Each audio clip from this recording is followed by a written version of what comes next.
te remercie ce matin du privilège qu'on a, Père, d'ouvrir ta parole. Et Père, je prie que l'esprit de révélation puisse couler dans chacune de nos vies, de nos cœurs, dans le nom de Jésus.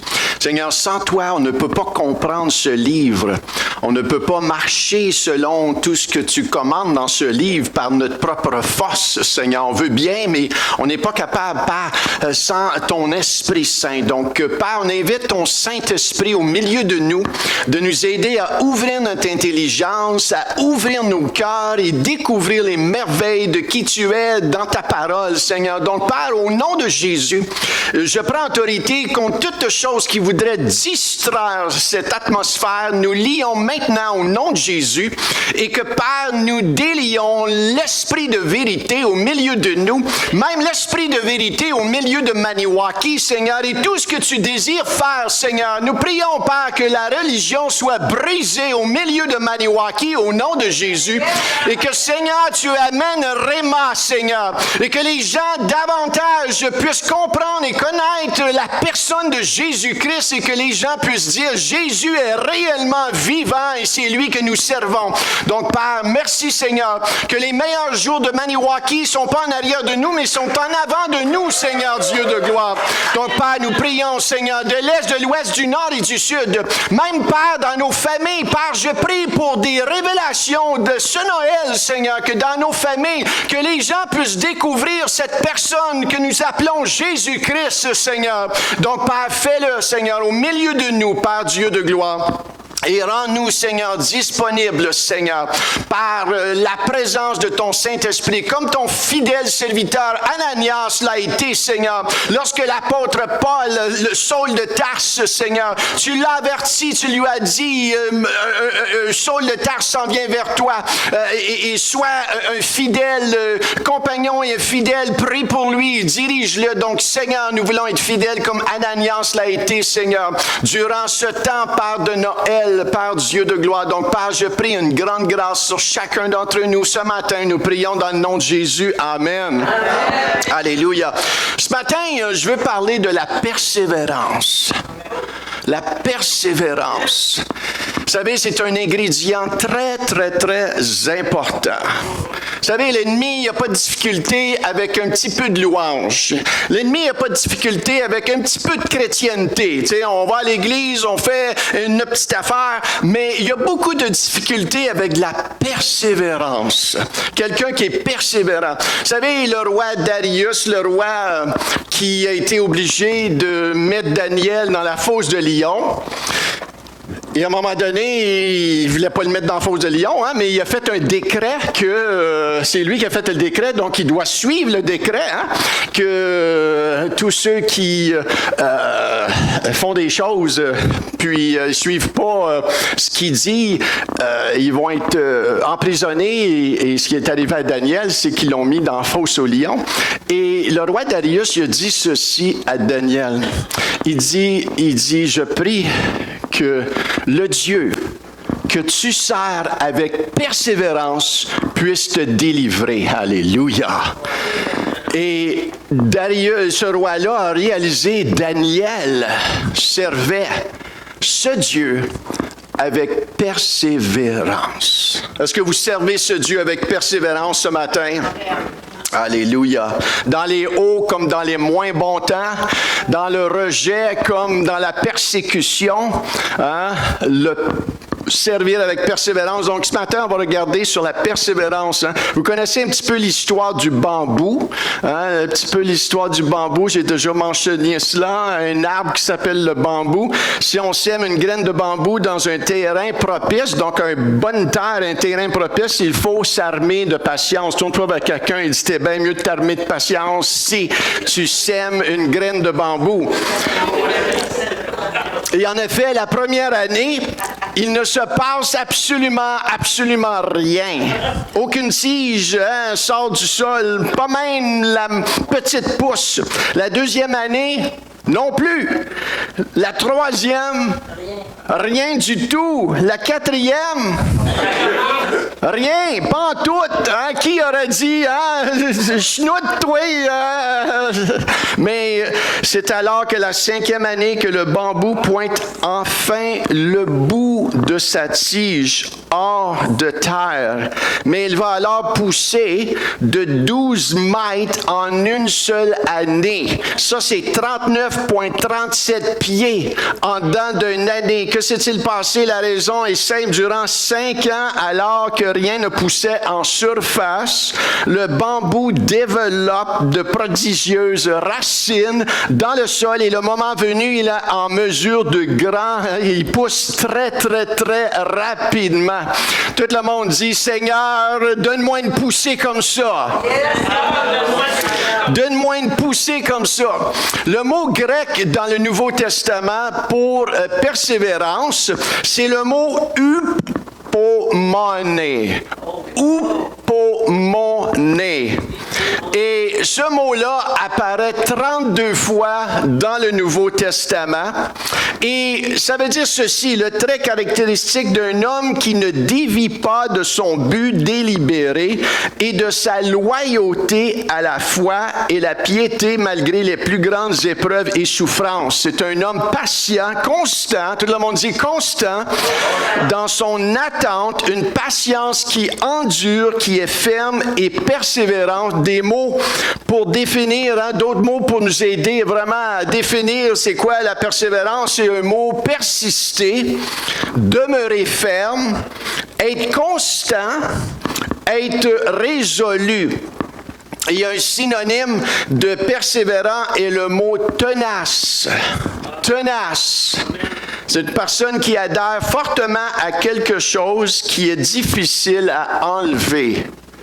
Persiste en dépit du temps ou des efforts pour le combattre. Et on peut se demander ce matin, pourquoi persévérer? Avez-vous déjà posé cette question-là? Pourquoi je devrais persévérer? Hein? Non, tu vas juste le faire. Pourquoi persévérer? Je vais vous donner 7 ou 8 raisons pourquoi persévérer, selon la Bible. La première chose, c'est pour produire du fruit. Luc 8,15 dit ceci exactement. Ce qui est tombé dans la bonne terre, ce sont ceux qui, ayant entendu la parole avec un cœur honnête et bon, la retiennent et portent du fruit avec eupomone, persévérance. Donc, l'importance de porter du fruit. Si tu veux porter du fruit, ça prend de la persévérance, la constance. Il faut continuer, hein? Il faut continuer. Tout le monde dit, il faut que je continue. Numéro 2, pour sauver vos âmes. Bien important, hein? Luc 21, 19, c'est le Seigneur Jésus qui parle. Il dit, par votre persévérance, vous sauverez vos âmes. Tout le monde dit persévère. Hein? Je n'ai pas de traducteur matin, donc je vais vous inclure. Troisièmement, notre persévérance devient une source d'encouragement pour les autres. Hein? Si tu abandonnes, si tu te décourages, ça va influencer quelqu'un aussi de se décourager. Imaginez-vous si vous êtes en guerre. Moi, je m'imagine des fois si je suis sur un chantier de guerre et qu'on défend vraiment une ligne et les soldats autour de moi commencent à abandonner leur ligne. Tu penses-tu que ça va m'encourager à rester et endurer? Puis à un moment donné, celui de droite, il quitte, celui de gauche, il quitte, puis je suis seul. Qu'est-ce que tu penses que je vais être tenté à faire? Qu'est-ce qui m'arrive? Je reste-tu? Je reste-tu pas? Je m'en vais-tu? Je cours-tu? Et c'est là que la persévérance nous amène à être un témoignage pour les gens autour de nous. Et 2 Thessaloniciens 1,4 se dit cela. Aussi nous glorifions-nous de vous dans l'Église de Dieu. Paul il dit ceci à propos des Thessaloniciens. À cause de votre persévérance et de votre foi au milieu de toutes vos persécutions et des tribulations que vous avez à supporter. Paul il dit, vous êtes une source d'encouragement. Votre persévérance est un encouragement pour nous tous. Donc on peut devenir une source d'encouragement pour les gens autour de nous, hein? Les gens dans nos familles. nous voit avec la paix et la joie de l'Éternel et au milieu des circonstances difficiles des fois. Et il se demande toujours, mais comment se fait qu'il porte quand même une paix, quand même qu'il porte une joie, tu sais, au milieu de cela. Mais c'est la grâce du Seigneur qui est en nous. C'est cette grâce qui vit en nous, au travers de nous. Alléluia. Et cette persévérance-là nous amène à être un témoin, une grâce pour les gens autour de nous. Quatrièmement, la persévérance est importante pour accomplir la volonté de Dieu. Si vous voulez accomplir la volonté de Dieu, ça prend la persévérance. Et dans Hébreux 10, 35, 36, n'abandonnez donc pas votre assurance à laquelle est attachée une grande rémunération, car vous avez besoin de upomone, persévérance, afin qu'après avoir accompli la volonté de Dieu, vous obteniez ce qui vous est promis. Alléluia. Donc, la persévérance nous aide à accomplir la volonté de Dieu. Cinquièmement, la persévérance amène des résultats. Moi, j'aime des résultats. Mais les résultats n'arrivent pas toujours l'instant qu'on voudrait qu'ils arrivent. Et il y a une raison à cela, c'est parce que le Seigneur veut qu'on regarde à lui. Mais la persévérance amène des résultats. Dans Jacques 5, 11, vous avez entendu parler de la patience de Job. La upomone de Job. Et vous avez vu la fin que le Seigneur lui accorda, car le Seigneur est plein de miséricorde et de compassion. Alléluia. Donc, on veut recevoir le double. Savez-vous ça que Job a reçu le double de qu'est-ce qu'il a commencé? Il était déjà pas mal prospère financièrement. Et même au point de vue de famille, au point de vue de beaucoup de choses, il y avait pas mal. Tu sais, il était bien. Mais à un moment donné, l'ennemi est venu et ravagé. Mais on voit que ce que l'ennemi a fait, malgré cela, sa foi, elle a resté intacte. Ça, c'est très important. L'ennemi voulait brasser sa foi. Puis l'ennemi avait dit à Dieu, écoute, si on y enlève tout, tu vas voir, il ne te suivra pas, il ne te gardera pas la foi. Et Dieu a dit, on va bien voir ça. Et on voit la fidélité de Job. Malgré les circonstances difficiles, malgré le chaos qu'il a vécu. Et la Bible parle à peu près d'une période à peu près 18 mois à 2 ans que Job a vécu. Il est resté fidèle au travers de cela. Et on voit qu'à la fin, il est sorti doublement plus victorieux qu'il a été au début. Ça, c'est la fidélité de notre Dieu. Amen. La persévérance produit la victoire. Dans Romains 5, le verset 4, la persévérance, la victoire dans l'épreuve, et cette victoire, l'espérance. La victoire. Nous servons un Dieu de victoire. Le Dieu de victoire habite où? Septièmement, la persévérance dans le Seigneur produit des changements intérieurs. Tu sais, on a regardé le bambou tantôt, il n'y a rien qui sort de l'extérieur, mais de l'intérieur. Il y a des racines profondes. Et des fois, on est tellement guidé par l'extérieur qu'on ne voit pas ce que Dieu est en train de faire à l'intérieur de nos vies. L'intérieur de nos cœurs. On veut des résultats extérieurs, alors que Dieu il est plus intéressé dans les résultats intérieurs. Et la persévérance va produire des résultats et des changements intérieurs dans Jacques 1,4. Mais il faut que la upomone, patience, persévérance, accomplisse parfaitement son œuvre afin que vous soyez parfaits et accomplis sans faillir en rien. Ça parle de votre intérieur. De votre intérieur, de votre cœur. La persévérance produit en vous quelqu'un de parfait. Tout le monde dit, Seigneur, change-moi intérieurement. Change-moi intérieurement. Intérieurement. Je garde mon cœur. Je ne regarde pas ce que les gens font autour de moi. Je regarde mon cœur. Je regarde toi autour de moi. Fais de moi ce que tu désires faire en moi. La Bible nous parle d'être enraciné et fondé en lui. Et la dernière chose, c'est la persévérance plaît à Dieu. Ça plaît à Dieu, la persévérance. Hébreux 10, 38, « Et mon juste vivra par la foi, mais s'il se retire, mon âme ne prend pas plaisir en lui. » Vous savez pourquoi? Parce que sans la foi, on ne peut pas plaire à Dieu. Sans la persévérance, tu ne peux pas plaire à Dieu parce que Dieu a besoin de ton accord pour qu'il puisse agir en toi. Dieu va te respecter si tu tournes le dos et tu fais d'autres choses. Il va respecter ta décision. Mais Dieu, ce qui le plaît, c'est la persévérance parce qu'il peut continuer à agir dans ta vie. Amen. Amen. On voit cela dans le monde, persévérer dans nos études. Quelqu'un qui persévère dans les études, il va récolter quelque chose de bon. Quelqu'un qui persévère à l'université, un moment donné, il va récolter un baccalauréat, il va récolter quelque chose. Ça va produire du fruit, ça va amener quelque chose. Dans ton travail, tu sais, quand tu persévères dans un travail, tu sais, un employé qui est fidèle à son travail, à un moment donné, ça va produire quelque chose. Même si tu n'es pas chrétien, ça va produire quelque chose de bon parce que la persévérance donne des bonnes choses. Amen. Dans la prière, on veut persévérer. Ce matin, je veux partager 2 histoires concernant la persévérance. Une histoire, c'est Anne, dans l'Ancien Testament, dans 1 Samuel, le chapitre 1, qui était l'épouse d'un homme du nom d'Elkana.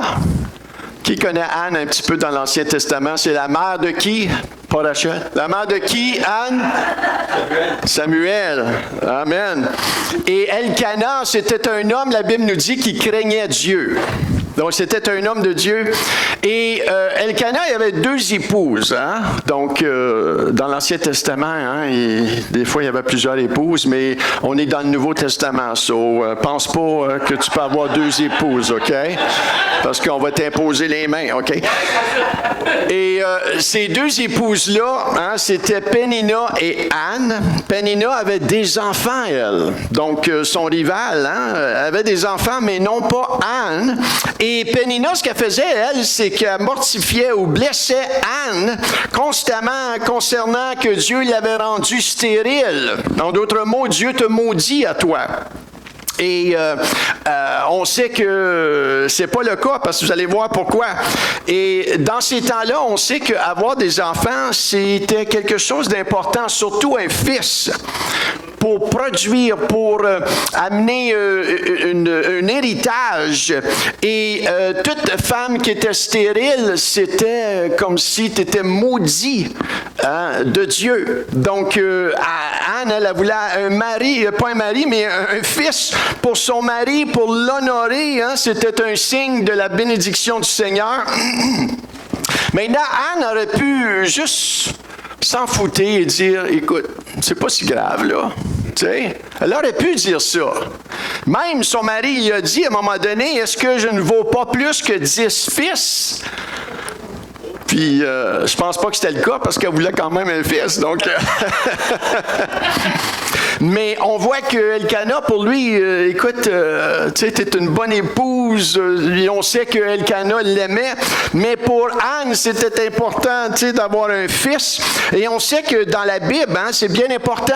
Dans la Bible, si vous regardez dans le livre de Deutéronome, ça nous parle des bénédictions, puis ça nous parle des malédictions. Donc, Anne, elle savait, elle connaissait sa Bible, elle connaissait ce que la Bible disait. Et dans Deutéronome 7,14, ça dit, tu seras béni plus que tous les peuples.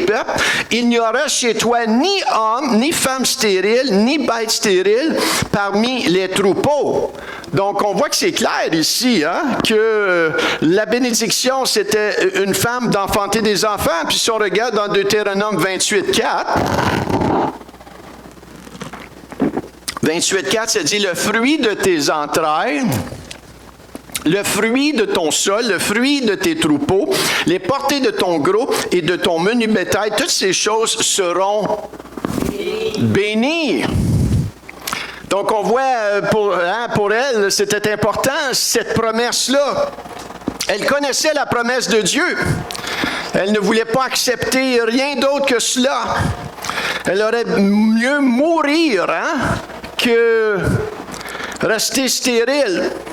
Et à un moment donné, ce qu'elle fait, c'est qu'elle persévère dans la prière, persévère dans sa foi, persévère dans la promesse de Dieu.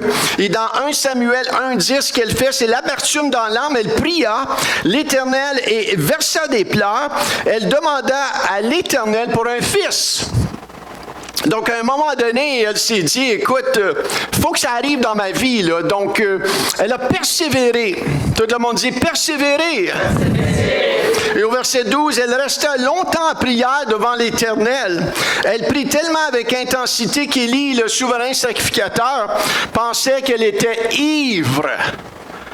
Donc, à un moment donné, ses prières se faisaient entendre ou... On peut juste s'imaginer comment est-ce qu'elle priait, qu'elle était ivre. Il pensait qu'elle était ivre. Elle plaide sa cause à Élie au verset 17-18. Et Élie lui dit à un moment donné, « Va en paix que le Dieu d'Israël exauce ta prière que tu lui as adressée. » Au verset 18, elle dit, « Que ta servante trouve grâce à tes yeux. » Et cette femme s'en alla. Elle mangea et son visage ne fut plus le même. C'est intéressant de voir ici, dans cette attitude de prière, et cette attitude qu'elle s'abstient de manger, il y a quelque chose, il y a un changement qui se passe. Est-ce qu'elle a été touchée intérieurement? Est-ce qu'elle a eu une révélation? On voit qu'elle se lève et elle mangea. La Bible nous dit qu'elle ne fut plus le même, dans le sens son visage, sa contenance avait changé. Il y avait quelque chose qui l'a frappé. Et on voit sa tristesse a changé en joie, le désespoir en espoir. Elle savait que les choses changeraient, elles n'étaient plus les mêmes. Et c'est ce que la persévérance peut produire. La persévérance à continuer à prier, à chercher le Seigneur, à venir à l'Église. À un moment donné, il y a des réponses qui nous viennent, il y a des révélations qui nous viennent. Et il y a des changements qui se passent. Que ce soit dans votre temps personnel de prière, que ce soit lorsque vous venez à une étude biblique, il y a des choses, le Seigneur parle, le Seigneur vient nous consoler, le Seigneur vient nous encourager. Elle voyait peut-être la victoire dans son cœur. Sa foi a changé. Avant qu'il y ait quelque chose qui se passe dans le naturel, il y a quelque chose qui s'est passé dans son cœur. Et des fois, c'est comme ça que ça se passe. Avant que les choses changent extérieurement, il y a des choses qui se passent dans notre cœur. Le Seigneur vient nous toucher. Le Seigneur vient se révéler à nous. Il y a quelque chose qui se passe. Et je ne sais pas pour vous, mais en ce moment, moi, je prie, alléluia, que le Seigneur puisse intervenir dans ta vie, dans ton cœur, qu'il puisse changer peut-être la perception, les choses que tu vois. Peut-être tu as besoin d'une révélation fraîche de qui le Seigneur est pour toi. Peut-être ce matin, tu as besoin d'une révélation que Jésus est vraiment le centre de ta vie, celui qui peut et qui veut te délivrer, te sauver et t'amener dans une nouvelle direction de ta vie. Je ne sais pas ce que tu as besoin, mais moi je crois et je le sais que le Dieu qu'on sert, il veut le faire, il peut le faire, mais il veut le faire aussi dans ta vie. Il veut percer dans ta vie. Il veut te montrer des choses. Alléluia. Est-ce que je peux entendre un amen ici ce matin? Il veut le faire. Elle est sortie de cette place-là avec assurance. Des fois, dans les circonstances difficiles, la seule chose qu'on peut recevoir des fois, c'est cette assurance que le Seigneur va dire, inquiète-toi pas, toute chose va aller bien. Et je me rappelle quand Viviane allait été opérée, j'ai dit cette histoire-là plusieurs fois, mais quand Viviane allait été opérée, j'étais apeuré. Je ne savais pas qu'est-ce qui était pour m'arriver ou l'arriver à elle. Et, le médecin, écoute, c'était pas mon meilleur ami ce soir-là, parce qu'il est venu dans la salle d'attente, il a dit, monsieur, votre femme, elle est très, très, très malade. Il me dit cela 3 fois durant notre conversation de quelques minutes. Donc, je suis retourné à la maison et j'étais tourmenté dans mes pensées. Qu'est-ce qui va m'arriver? Qu'est-ce qui va m'arriver? Qu'est-ce qui va arriver? Jusqu'à ce que l'Esprit de Dieu saisisse mon cœur et me dit, Michel, tout va bien aller. Alléluia. Et c'est devenu tellement une révélation dans mon cœur que la contenance de mon cœur, comme celle de Anne, a changé. L'atmosphère de mon cœur a changé. Et j'étais dans une position maintenant de foi et d'assurance. Et je le savais que tout était pour bien aller. Maintenant, est-ce que les circonstances ont changé du jour au lendemain? Absolument pas! Les choses ont empiré à un moment donné. Mais j'avais cette paix-là, j'avais cette assurance-là. Et frères et sœurs, quand tu as cette paix et cette assurance-là du Seigneur, les montagnes peuvent tomber, tout peut tomber. Mais un chrétien qui marche dans la paix du Seigneur, et quand le Seigneur te dit tout concourt au bien, ça va bien aller, Michel, tu vas voir, les choses vont changer. Les choses, alléluia, ont changé. Ont changé. Et nous avons besoin de cette paix-là, nous avons besoin de cette assurance-là dans des circonstances incertaines. Et je prie, alléluia, que Dieu, il capte nos cœurs dans la saison que nous pouvons vivre en ce moment. Que nous puissions être captés de cette force innée-là du Seigneur. Et on sait que Anne est sortie de là. On sait qu'elle a enfanté Samuel. Et encore plus, elle a eu 3 enfants, 3 filles, 3 fils et 2 filles. 3 fils et 2 filles. C'est là, on dit, Seigneur, encourage-moi. Encourage-moi. Parle-moi, Seigneur. Parle-moi, Seigneur. Dans Hébreux 10, 35, n'abandonnez donc pas votre assurance à laquelle est attachée une grande rémunération. Une grande rémunération. La persévérance produit des résultats. La persévérance produit des changements. La persévérance fait des choses intérieures. La persévérance amène des victoires. Une dame qui a su persévérer. Une dame qui n'a pas accepté la défaite. Une dame qui a pris les promesses de Dieu puis a dit, ces promesses de Dieu-là sont oui ou sont non. Mais je crois qu'ils sont oui et elle doit marcher pour moi. Amen. Et des fois, l'ennemi voudrait que tu abandonnes cette confiance-là et cette assurance-là. Ah, ma famille va pas trop bien. Je pense qu'ils s'en vont tout en enfer.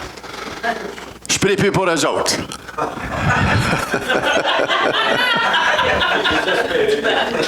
Non, mais des fois on ne le dit pas, mais on peut le penser. Mais elle a été tenace. Ah, elle était comme un bulldog. Elle dit, non, moi, j'accepte pas ça. Moi, il faut qu'il y ait des changements qui arrivent. Et le Seigneur aime cela. Pourquoi? Parce que c'est la persévérance qui amène des résultats. Tu peux pas dire, oh Seigneur, tu l'as pas fait, donc j'arrête de prier pour ça. Peut-être tu dois changer la manière dont tu dois prier ou juste une autre position, mais on sait que le Seigneur, sa volonté, c'est que tous soient sauvés et que nul ne périsse. Amen. Maintenant, les gens dans nos familles ont une volonté, c'est sûr. Mais on peut prier, on peut demander au Seigneur qui nous donne davantage un fardeau pour prier, même une vision, pour voir les choses se passer. À Maniwaki, c'est bien beau, mais on est ici plus que chacun d'entre nous, n'est-ce pas? Dieu, lui, quand il te voit à toi, savez-vous ce qu'il voit? Il voit que tu es bon, que tu es fin, mais ce qu'il voit en toi, il voit Maniwaki. Quand il te regarde à toi, il voit des gens sauvés au travers de toi. Il t'a sauvé parce qu'il pensait à quelqu'un d'autre. Et Dieu a tant aimé le monde qu'il a envoyé Jésus pour mourir sur une croix afin que personne ne soit sauvé. Pour que tous soient sauvés. Il veut produire des fruits. Il veut produire des fruits aussi au travers de nous, chacun d'entre nous. Et Il y a des gens que le Seigneur nous a entourés pour qu'on soit une lumière. Maintenant encore, on n'a pas la responsabilité de les sauver, mais on a la responsabilité d'être une lumière autour de ces gens-là. Tu sais, et d'être une bonne influence. Une autre église, hein? On a parlé de Anne. Maintenant, on va parler d'une église qui a su attirer l'attention de Dieu. Et c'est l'église de Philadelphie. Dans Apocalypse, le chapitre 3, si vous connaissez un petit peu cette église, c'est pas Philadelphie, Pennsylvanie, là, qu'on parle, là. C'est pas la ville of brotherly love de Rocky Balboa, là. C'est pas ça, là. C'est une ville qui existait dans ces temps-là qui s'appelle Philadelphie. Ça dit ceci, chapitre 3, verset 8, « Je connais tes œuvres. Voici parce que tu as peu de puissance. » Intéressant, peu de puissance. « Mais que tu as gardé ma parole. » Au verset 10, 11, « Parce que tu as gardé la parole de la houpomonée. »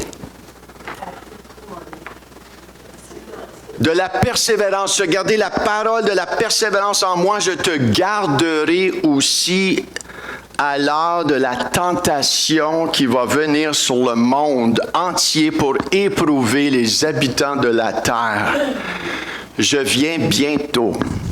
Retiens ce que tu as, afin que personne ne prenne ta couronne.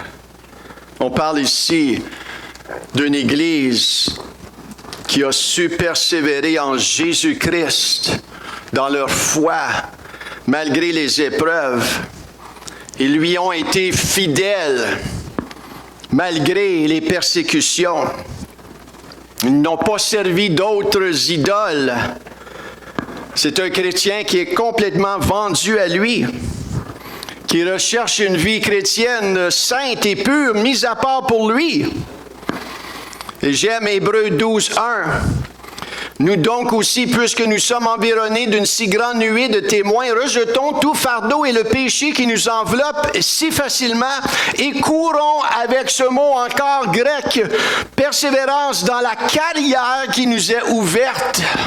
Avec persévérance, une vie qui se débarrasse du péché. Péché extérieur comme péché intérieur. Des fois, on regarde les gens qui ont des gros péchés, mais on ne voit pas que notre péché intérieur est aussi péché qu'un gros péché extérieur. Des fois, on dit « c'est juste l'inquiétude », mais l'inquiétude est aussi un péché que l'adultère. La critique, le murmure est aussi un péché, même peut-être plus néfaste des fois que quelqu'un qui va commettre l'adultère. Et dans le Nouveau Testament, on nous dit que même lorsque tu convoites ou tu désires une femme dans ton cœur, tu as déjà commis l'adultère. Ouch! On dit que l'Ancien Testament, Dieu était plus sévère ou plus dur, mais savez-vous qu'il y a plus une demande de sainteté dans le Nouveau Testament qu'il y en avait dans l'Ancien Testament? Exact.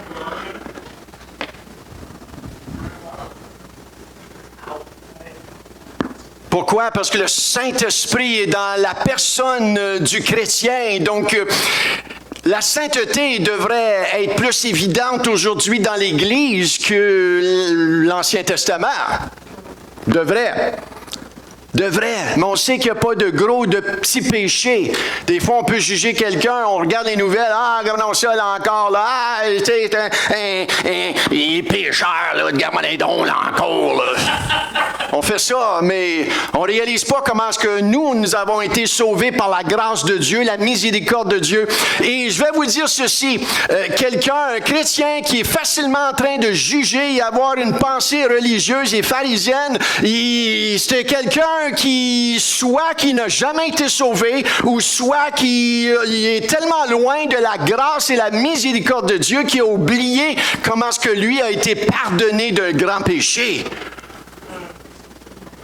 Hein, on doit rester frais dans la compassion, rester frais dans la grâce du Seigneur, rester frais dans tout ce que le Seigneur a fait pour nous, la grâce de Dieu, la grâce de Dieu. Dieu peut prendre le pire des pécheurs et en faire quelqu'un de sauvé. Et le testament de ça, le témoignage de cela, c'est l'apôtre Paul, qui était un pharisien, il tuait des chrétiens. C'était sa charge, c'était son rôle. Il tuait des chrétiens, mais on voit qu'il a été révélé la grâce de Dieu. Et que les chrétiens, quand ils étaient nés de nouveau, l'apôtre Paul, il n'avait peur en voulant dire, écoute, c'est-tu un faux prophète, là? C'est-tu quelqu'un de faux, là?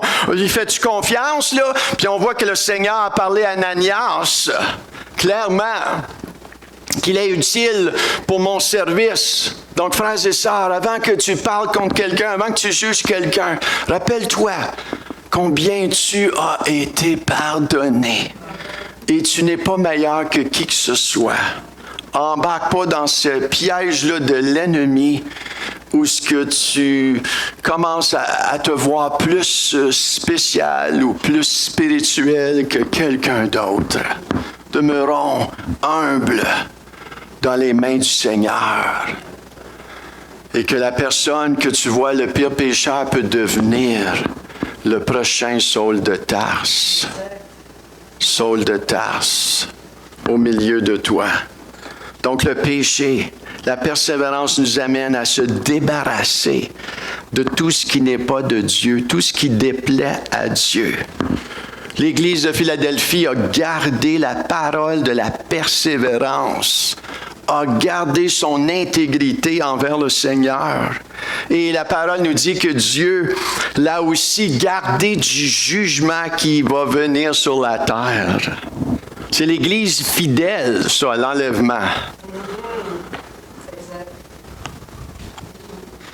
C'est l'Église fidèle que Dieu nous parle ici. La Bible nous appelle à persévérer, à faire le bien. N'est-ce pas, c'est ça que la Bible nous dit dans Galates 6:9, ne nous lassons pas de faire le bien. Faire le bien. Car nous moissonnerons au temps convenable si nous ne nous relâchons pas. Si. Hébreux 13:1. N'est-ce pas que ça parle ici? Persévérer dans l'amour fraternel. Persévérer. Si l'auteur aux Hébreux mentionne le mot persévérer, c'est parce qu'en quelque part, ça demande une persévérance, l'amour fraternel. D'aimer les gens autour de toi. De les aimer avec l'amour de Christ. De voir le meilleur en eux, pas le pire en eux, mais... Et ça, c'est une discipline, hein? Ça vient pas naturel des fois. Il faut que tu te parles des fois. Il faut pas que tu parles à d'autres de ça, surtout ceux qui vont te supporter là-dedans. Quelqu'un qui te supporte dans ta critique puis dans ton jugement, c'est pas des amis que tu veux avoir autour de toi. Qui embarquent là-dedans, puis vous formez des clics. Écoute, c'est pas bon, ça. Si moi, je vais voir un pasteur, puis il me dit, écoute, Michel, je te comprends, pauvre de toi. Oui, tu as raison, tu sais, d'y en vouloir. Continue là-dedans. C'est pas très bon, ça. Ah, non, hein? Non. Donc, si quelqu'un te reprend, là, c'est une bonne chose de se faire reprendre. C'est une bonne chose de se faire reprendre dans notre péché, notre manière d'agir. C'est bon. On ne peut pas se faire flatter toujours. Jésus n'a pas flatté tout le monde, penses-tu? Hein? Un enfant que tu flattes toujours, écoute, c'est lui qui va runner à la maison. La correction, c'est bon. Ah. La correction, c'est bon, même entre nous. C'est bon de dire, écoute, là, ce que tu parles, là, change, là. Change ta venue, là. Il faut que ça change, là. Ben oui, non, il faut que ça change. Tu n'as pas de compassion de moi. Écoute, compassion, là, ça veut dire que des fois, là, il faut que tu te fermes, là, ou tu changes, là. Hein? Donc, il y a ces moments-là qui est bien important dans le Seigneur. Quand Jésus a parlé aux 7 églises, hein, il l'a encouragé, mais je te dis qu'il les a repris aussi. Amen. C'est facile de juger, hein? Tel pasteur, regarde ce qu'il fait. Regarde-toi dans le miroir un petit peu. Avant de juger une église, puis avant de juger un pasteur, regarde-toi dans ton miroir, toi-même, et regarde tes fautes à toi. Puis après ça, ça va te donner le droit d'être capable de corriger avec amour. Hébreux 10, 25, persévérer dans notre assemblée. Hébreux 10, 25, n'abandonnons pas notre assemblée comme c'est la coutume de quelques-uns. Mais exhortons-nous réciproquement, et cela d'autant plus que vous voyez le jour approcher. Encore plus, vous voyez comment est-ce que le Seigneur aime la persévérance, aime cette constance, aime que tu continues. Maintenant, le verset le plus important concernant la persévérance est celui-ci.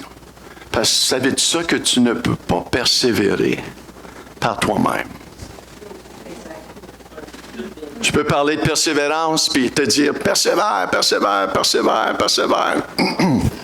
Mais tu ne peux pas persévérer par toi-même. Parce que la persévérance qu'on parle ici n'est pas une persévérance qui est produite par l'homme humaine. C'est une persévérance qui doit venir du Saint-Esprit. Et on voit cela dans Colossiens 1:11, quand Paul il dit « Fortifiez à tous égards ». Par quoi? Par sa puissance glorieuse, en sorte que vous soyez toujours et avec joie persévérant et patient. Comment est-ce qu'on peut être persévérant et joyeux en tout temps, toujours, par sa puissance glorieuse? C'est seul par la grâce de Dieu qu'on peut faire cela. Au travers des épreuves, au travers des choses, nous avons été donnés le Saint-Esprit. Et des fois, plusieurs fois que d'autres, tu vas réaliser que cette vie ici, tu n'es pas capable de la faire toute seule. Juste aller au travail des fois le matin. Moi, je travaillais de nuit dans le temps, là. Juste aller travailler de nuit des fois, ça prenait Seigneur! Je veux rester à la maison! Viviane dormait. Moi, il était 11 heures le soir. Fallait que j'aille travailler de nuit. Je me suis dit, encore une nuit. Encore une nuit. Et ça faisait au début à peu près 1 an que je travaillais de nuit. Seigneur, je suis tanné!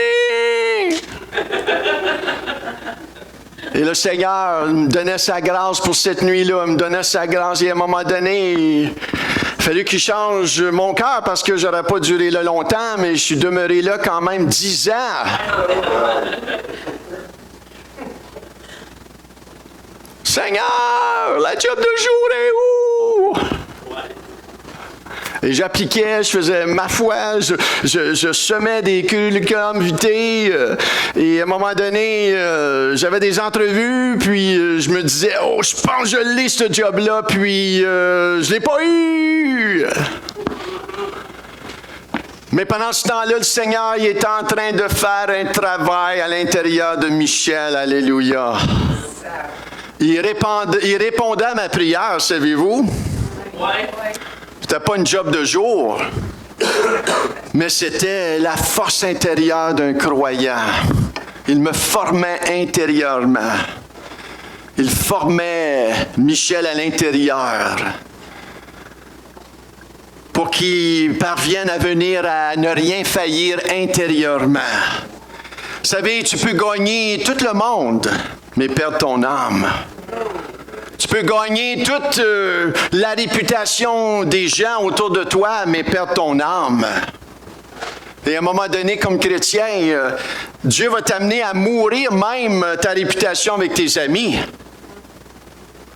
Parce que tu ne peux pas plaire aux deux. Tu ne peux pas plaire à Dieu et plaire à tes amis. Tu ne peux pas plaire à Dieu et suivre tes propres voies.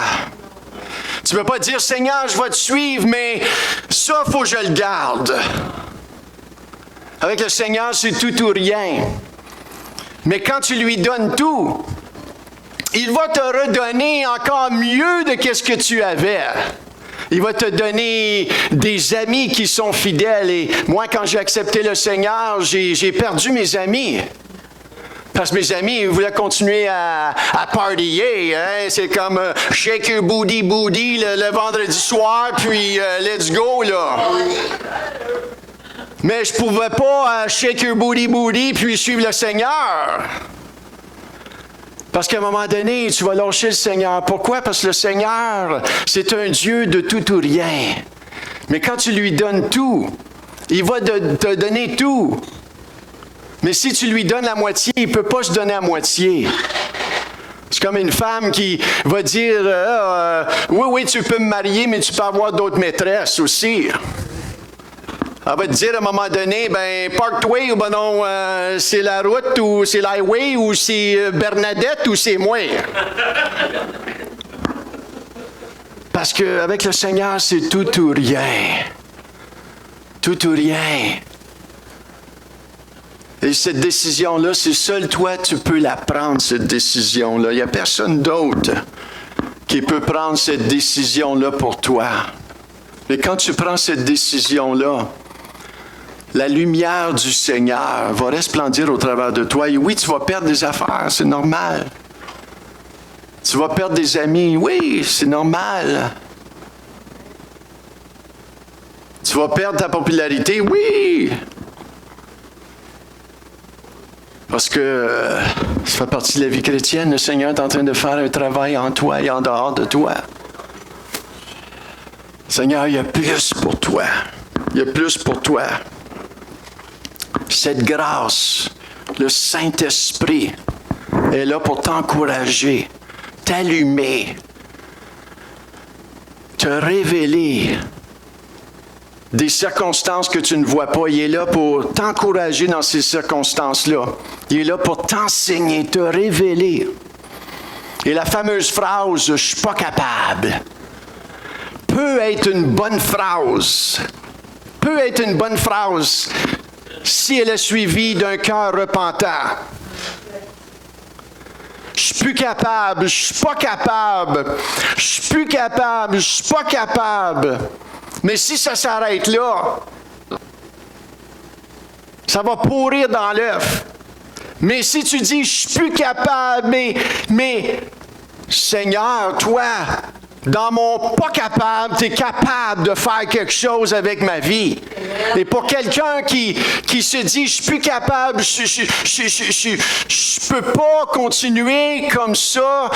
Si tu ouvres ton cœur au Seigneur Jésus, tu es dans une bonne place qui puisse changer ton cœur et l'amener à une vie abondante en lui. Ce « je ne suis pas capable » là peut aboutir à quelque chose. Maintenant, en tant que chrétien, des fois, on est poigné encore avec cette mentalité-là. « Je ne suis pas capable.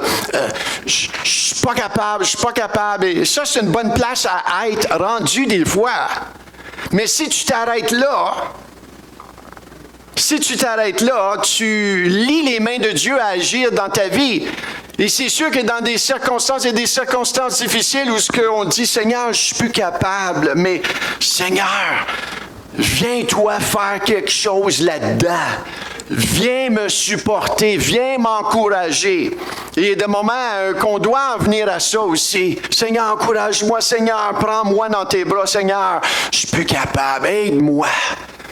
Et on voit David dans les psaumes faire ces genres de prières-là. Seigneur, si tu viens pas, écoute, je vais me noyer. C'est comme, viens m'aider.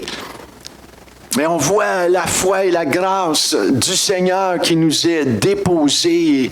On voit les gens qui ont été secourus par Dieu dans ces moments difficiles-là.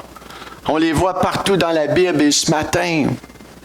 Il y a un encouragement pour toi, pour que tu persévères. Il y a une force du Saint-Esprit qui est disponible pour toi. Si tu n'es pas sauvé ou tu l'es, ou puis tu t'es éloigné du Seigneur, ce matin, il y a une grâce pour que tu reviennes à lui de tout ton cœur, de toute ton âme, de toute ta pensée. Parce que le Seigneur a plus pour toi que le monde peut t'offrir. Il y a plus pour toi que tes amis et même ta famille peut te donner. Quand je suis venu au Seigneur, j'ai dit non à ma famille. C'est littéralement ce qui est arrivé. Ma famille était insultée